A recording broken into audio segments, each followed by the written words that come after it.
Divendres, el Teatre Cursal de Manresa va acollir l'acte de lliurament dels diplomes. Els alumnes que aquest any han acabat els seus estudis a la Fundació Universitària del Bages. En total, 306 alumnes. L'afluència de gent per assistir a aquest acte va ser tan gran que es va haver de dividir en dues sessions. La primera, a les 5 de la tarda, que va entregar els diplomes als graduats en empresarials i educació infantil. I l'altra sessió es va fer a les 8 del vespre, la que veiem a les imatges, i va reunir els estudiants de la branca de la salut, infermeria, fisioteràpia, logopèdia i podologia. Entre les dues sessions, el teatre va reunir més de 1.200 persones, que no es van voler perdre aquest acte tan especial. I per alguns encara més, si és que els alumnes d'educació infantil es van convertir en la primera promoció que surt de la FUB, i tots van ser els primers amb estudis superiors adaptats a la normativa europea.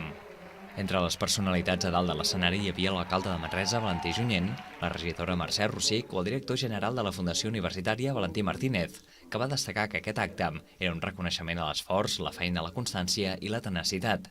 També hi va assistir el científic manresà Pere Joan Cardona, qui va animar els joves a no tenir por del fracàs, perquè forma part del camí cap a l'èxit.